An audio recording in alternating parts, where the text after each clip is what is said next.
से 6.5 करोड़ साल पहले पृथ्वी कुछ ऐसी दिखाई देती थी। जहां आप बैठे हैं वहां डायनासोर्स घुमा करते थे। समुद्र की गहराई से लेकर आसमान की चोटी तक 1 लाख वजनीय जीव से लेकर 4 हाथियों से भी बड़ी पक्षी तक हर कोने में बस इनका ही राज था। लेकिन ऐसा क्या हुआ कि सिर्फ चंद घंटों में इनका नाश हो गया? हमारे पूर्वज ही जिंदा क्यों बचे और इंसान पृथ्वी पर कैसे आए, जानते हैं इस वीडियो में।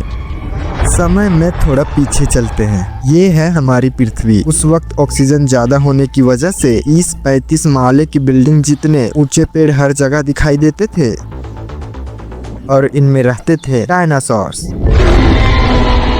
ये है 8 मंजिला ऊंचा अर्जेंटासोरस। एक दिन में ये कई जंगल चर जाते थे।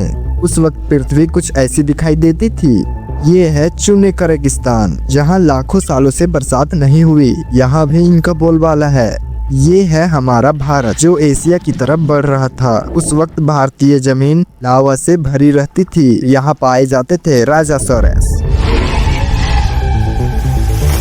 यहाँ का कुछ अलग ही मंजर है। आप बस जितने लंबे जीव से लेकर इंसान जितने बड़े केकड़े तक बाहर आके देखो तो कई किलोमीटर लंबे अमेरिकी रेगिस्तान में पाए जाते थे टाइटेनोसोरस। आज यहाँ बच्चे पैदा करने इकट्ठा हुए हैं। दुनिया के हर कोने में डायनासोर्स की आवाजें गूंज रही थी, लेकिन इन्हें क्या पता था कि आज इनका अंत होने वाला है।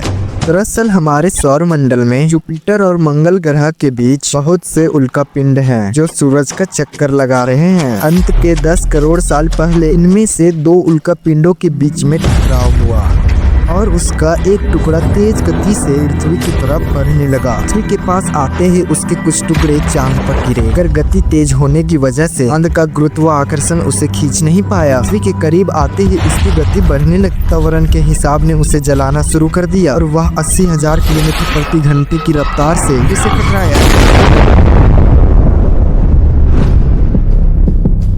यहाँ रात के 1:30 बज रहे थे। टकराने से 4 मिनट पहले पूरी पृथ्वी पर उजाला हो चुका था।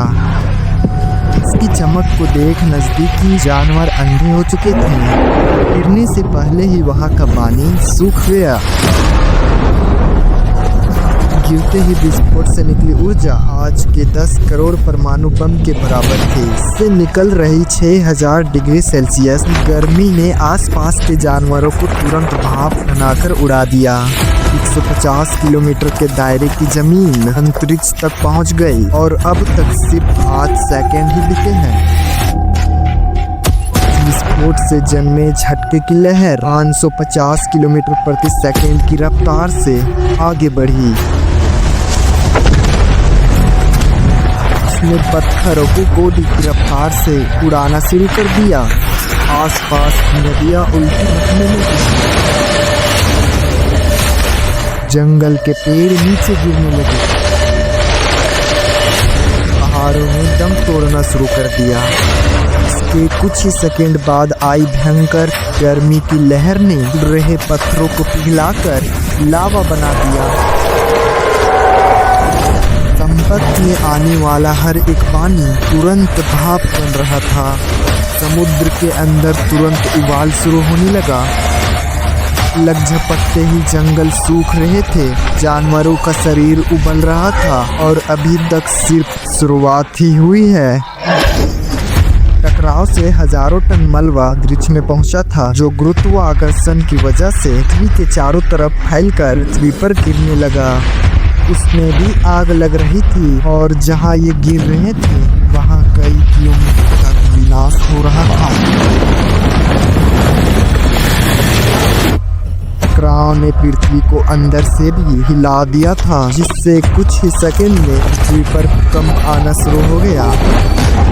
भूकंप की तीव्रता ज्यादा थी, इसलिए समुद्र का पानी जमीन में बैठे रेत से मिलने लगा, जिससे जीवों को घुटन होने लगी और वहां भी मरना शुरू हो गया। अभी सिर्फ 5 मिनट ही बीते हैं और बाहर जानवरों में अंदर मच चुके हैं।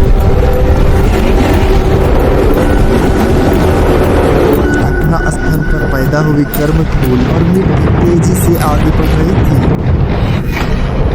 बादलों में धुल जाने की वजह से इनमें बिजली गिरनी शुरू हो चुकी थी। इस तूफान के बीच आने वाले हजारों टन वजनीय जानवर और पेड़ हवा में उड़ रहे थे। कुछ ही देर में यह तूफान अफ्रीका तक पहुंचा, जिससे वहां के चूने की रेगिस्तान वातावरण में मिलने लगे और बादल जहरीले होने शुरू हो गए।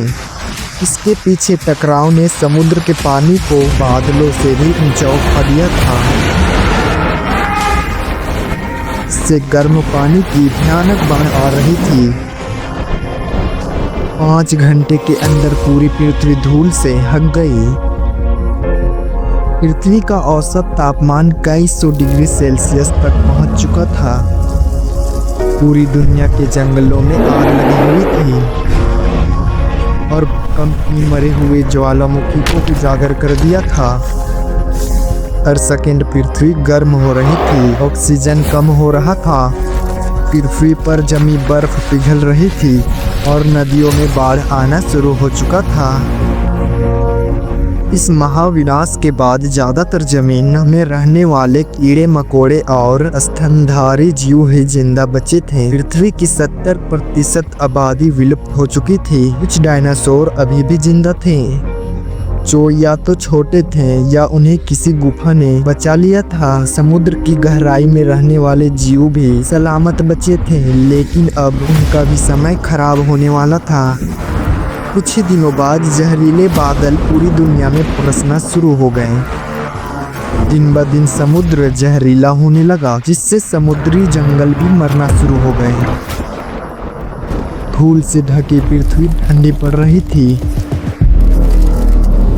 और कुछ ही महीनों में पूरी पृथ्वी बर्फ से ढक गई। हमारे पूर्वजों को डायनासोर से डरकर कुछ भी खाकर कम ऑक्सीजन के बावजूद भी महीनों तक जमीन में रहने की आदत थी। जमीन के अंदर गर्माहट थी और अंदर छोटे जीवों का पूरा साम्राज्य।